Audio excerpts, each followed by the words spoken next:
కాస్త రాజకీయంగా మారి ఒక పార్టీ మీద ఒక పార్టీ విమర్శలు చేసుకునే విధంగా మహిళలకు సంబంధించి మళ్ళీ బయటకు తీసుకొచ్చి ఆరోపణలు చేసే విధంగా ఉంది. ఈ అరెస్ట్ మీద మీ రియాక్షన్ ఏంటి? ఒకటి ముందు రాజధాని అమరావతి మీద ఆ టీవీ చర్చా వేదికలో విశ్లేషకులు జర్నలిస్టు కృష్ణంరాజు గారు చేసిన అనుచిత వ్యాఖ్యలు ఇవి ఆక్షేపణీయము, గర్హనీయము. ఇది ఫస్ట్ అంశం. కానీ ఇక్కడ ముగ్గురికి సంబంధించిన అంశం.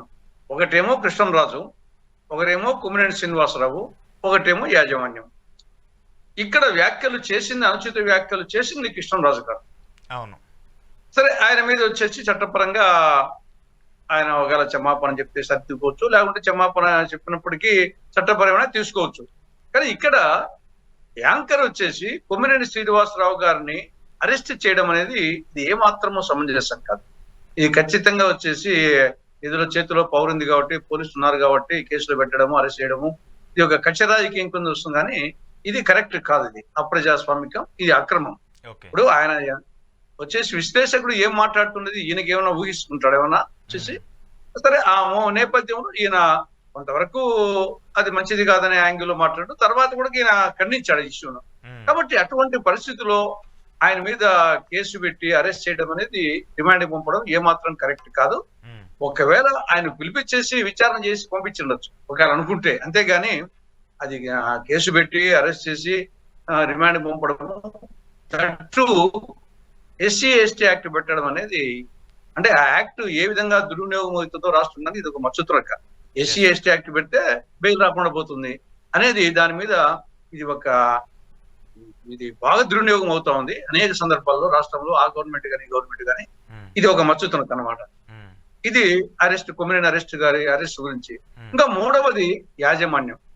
అది సాక్షి టీవీ ఛానల్ కాబట్టి, ఆ టీవీలో అది వచ్చింది కాబట్టి మహిళలకు సంబంధించి ఒకసారి సాక్షి టీవీ యాజమాన్యం వచ్చేసి దానికి ఆల్రెడీ కొంత ఖండించినట్టుంది. కానీ స్పెసిఫిక్ గా వచ్చేసి మేము కూడా మహిళ, ఆ యాజమాన్యం వచ్చేసి భారతమ్మ కాబట్టి ఇది నేను బాధపడుతున్నాను, ఒక మహిళగా నేను బాధపడుతున్నాను, అటువంటి వ్యాఖ్యలు చేసినకూడదు అని ఒక క్షమాపణ చెప్తే అది ఆవిడ ప్రెస్టేజ్ పెరుగుతుంది. అదేమి దానివల్ల వచ్చేసి ఆవిడ నామోషి పడాల్సిన అవసరం లేదు.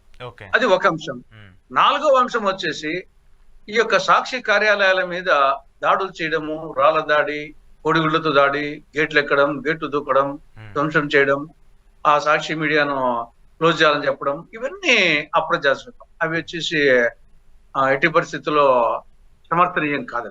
ఓకే, అయితే అంటే ఇక్కడ పాయింట్, సరే మీరు చెప్పినట్టు ఒకళ్ళ దాడులు కావచ్చు లేదంటే ఇవన్నీ కూడా మనం చూస్తున్నాం. కానీ ఇప్పుడు వాంటెడ్లీ ఖచ్చితంగా చెప్పాలి, చేయాలి అని టార్గెట్ చేస్తూ భారతి గారికి సంబంధించో లేదంటే మిగతా వాళ్ళ కుటుంబ సభ్యులకు సంబంధించో ఇలా మాట్లాడటము, అంటే మీరు తప్పు చేశారు కాబట్టి ఖచ్చితంగా ఆ తప్పుని మీకే శిక్షగా వేయాలి అనేటువంటి ఒక వ్యాఖ్యలతో దాన్ని రాజకీయంగా టీడీపీ చేస్తున్నటువంటి వ్యాఖ్యలు కావచ్చు, టీడీపీకి సంబంధించినటువంటి కొన్ని మీడియా ఛానల్స్ చేస్తున్నటువంటి ధోరణి కావచ్చు, ఇది దాన్ని సపోర్ట్ చేసే పరిస్థితి అయితే ఉండకూడదు కదా.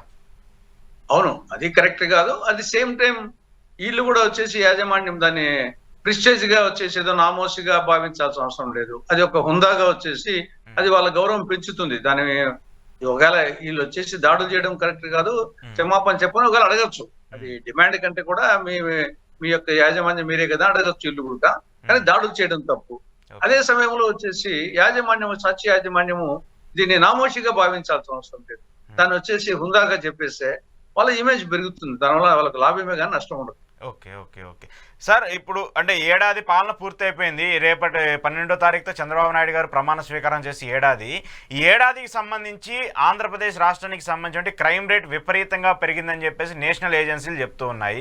దీనికి సంబంధించి అంటే ఇటీవల జరుగుతున్నటువంటి కొన్ని దాడులు, ప్రధానంగా రాయలసీమ లాంటి, మీరు కూడా రాయలసీమకి సంబంధించి రిప్రజెంట్ చేస్తూ ఉంటారు, రాయలసీమకి సంబంధించిన హక్కుల మీద చాలా గట్టిగా మాట్లాడుతూ ఉంటారు.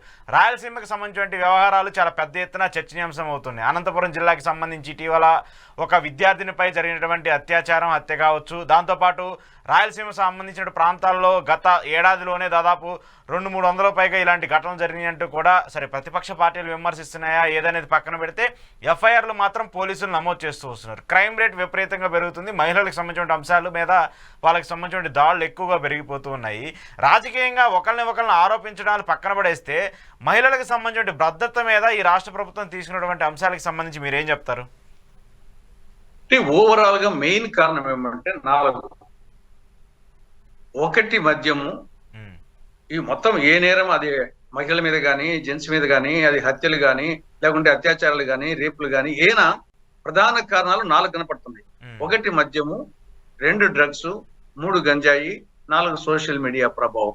ఉమ్, ఈ వీటిని అరికట్టకుండా ఏ గవర్నమెంట్ అయినా సరే ఈ యొక్క నేరాలను వచ్చేసి ఇంకా రోజు రోజుకు ఎవరి ఇయర్ పెరుగుతూనే ఉంటాయి తప్ప తగ్గవు. ఉమ్, ఇప్పుడు మద్యం అనేది గతంలో కూడా ఉంది, ఇప్పుడు ఉంది, కానీ ఇప్పుడు మరీ విచ్చలవిడి అయిపోయింది. ఉమ్, మద్యం వచ్చేసి గతంలో టైమింగ్స్ అన్న ఇప్పుడు టైమింగ్స్ లేదు. మన మండలానికి 4 మద్యం షాపులు, 40 బెల్ట్ షాపులు, ఏడ కావాల్సినా సరే ఉమ్, దొరుకుతుంది మద్యం వచ్చేసి విచ్చలవిడిగా ఏ సమయంలో సరే. కాబట్టి మద్యం అనేది ఇప్పుడు ఇంట్లో ఆడవాళ్ళు భయపడుతున్నారు. వాళ్ళ కొడుకో లేకుంటే మొగుడో వచ్చేసి తాగి వచ్చి ఆ ఏం చేస్తారు, వాళ్ళ కంట్రోల్ ఉండరు. వచ్చేసి ఆడవాళ్ళని చంపుతున్నారు, పిల్లల్ని చంపుతున్నారు, భార్యను చంపుతున్నారు, తల్లిదండ్రులను చంపుతున్నారు. ఇది ఆ మెయిన్ వచ్చేసి మద్యం. ఉమ్, దానికి తోడు యువతలో డ్రగ్స్, గంజాయి. గతంలో ఏదో అక్కడక్కడ కొన్ని కాలేజీల్లో కొంతమంది యూత్లు ఉండేది. ఇప్పుడు హై స్కూళ్ళలో కూడా డ్రగ్స్, గంజాయి అనేది ప్రవేశించింది. అది మద్యానికంటే భయంకరంగా తయారైపోయింది. అవును. ఇంకా 4వది సోషల్ మీడియా. ప్రతి ఒక్క చేతిలో సోషల్ మీడియా. దాంట్లో ఆ బూతు పాటలు, బూతులు, ఫిగర్స్ ఇవన్నీ చూసి ఇంకా వాడు మొత్తం వచ్చేసి ఆ యూత్ వచ్చేసి వాడికి ఇంకా నిరంతరము ఇదే ధ్యాస అయిపోయి అది చిన్న 3 ఏళ్ల పిల్లనా, 30 ఏళ్ల మనిషా, తల్లా, చెల్లా, వరుస ఏమి లేకుండా వచ్చేసి ఉమ్, ముందుగానే హార్మోన్స్ ప్రభావం ఉంటుంది దానికి యవనంలో. దానికి తోడు ఇవన్నీ వచ్చేసి సంస్కారము, సభ్యత, వావి వరుసలు ఏమీ లేకుండా అయిపోయినాయి. కాబట్టి వీటిని కంట్రోల్ చేయకుండా అది ఈ గవర్నమెంట్ కావచ్చు, ఇంకో గవర్నమెంట్ కావచ్చు, ఇంకో గవర్నమెంట్ కావచ్చు, కంట్రోల్ చేయాల్సింది అక్కడ. గవర్నమెంట్లు ప్రేరేపిస్తున్నాం కాదు, అది వచ్చినాక చూసుకుంటాం అంతే. వచ్చినాక పోయి కేసు పెట్టడం చేయడం అంతే. కానీ దానికి ప్రివెన్షన్ వచ్చేసి ఇవన్నమాట. ఇవి ప్రివెన్షన్ కు ఈ 4 చేస్తే ప్రివెన్షన్ అవుతుంది. ఆడికి కొన్ని జరిగినప్పుడు దాన్ని పోలీస్ డిపార్ట్మెంట్ కానీ ప్రభుత్వాలు కానీ చేయొచ్చు. కానీ ముందు ప్రివెన్షన్ కానీ ఫెయిల్ అయిపోతున్నాయి. దాన్ని ఎన్ని అభివృద్ధి కార్యక్రమాలు, సంక్షేమ కార్యక్రమాలు మనం ఏం చేసినా కానీ అది ఫైనల్ గా వచ్చేసి ఈ మద్యానికి, డ్రగ్స్ కు దీనికే పోతా ఉంది.